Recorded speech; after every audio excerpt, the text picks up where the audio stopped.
Man, it's really hard to stay on top of all of this.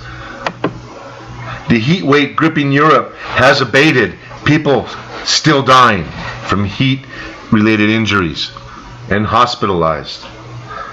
Article, Washington, D.C., almost as hot as Death Valley on Saturday. Well, I tell you what, if you go out into the direct sunlight, it will seem like Death Valley. You never been to Death Valley?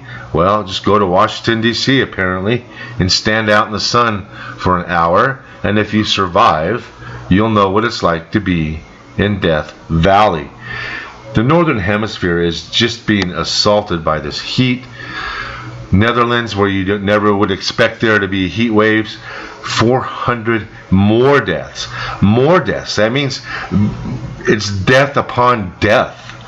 Okay, it means people have already died from the heat wave, and now they're chronicling 400 more deaths.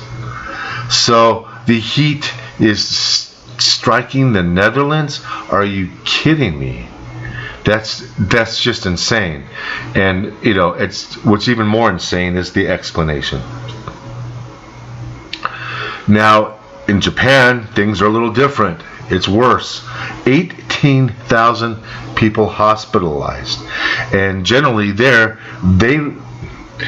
elderly have much respect. They're very respected, so they're not going to sit there and die in their homes of heat. The people are going to take care of the elderly there, unlike in the United States, where the elderly are just dying in their homes and they're calling it natural causes. Think I'm crazy? Fine. Go outside. Stay in the heat. Take your family out.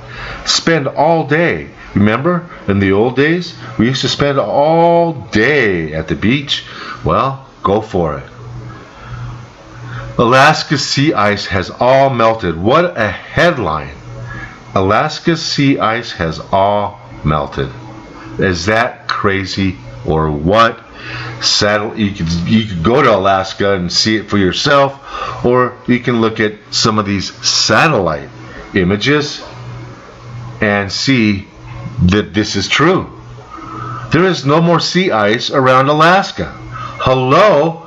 Is that a grand solar minimum to you? Does that look like an ice age? The more these people scream ice age, the more the heat kills us. So tell them to quit screaming ice age.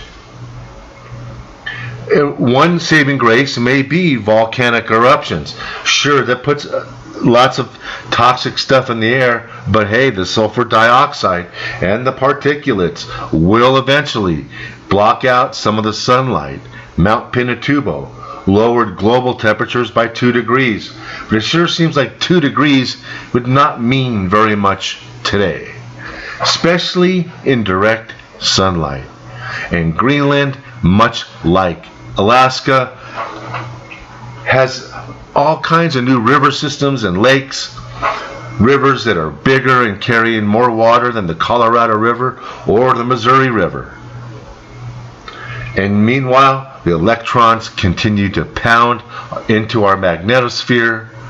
Methane plumes in the shallow Arctic oceans are belching out methane like it's never done before.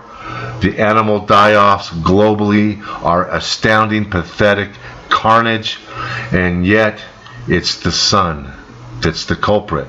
And it's not really the sun, it's the cosmic rays that are being excited and colliding within the solar corona and heating up the corona to something that is almost ungodly.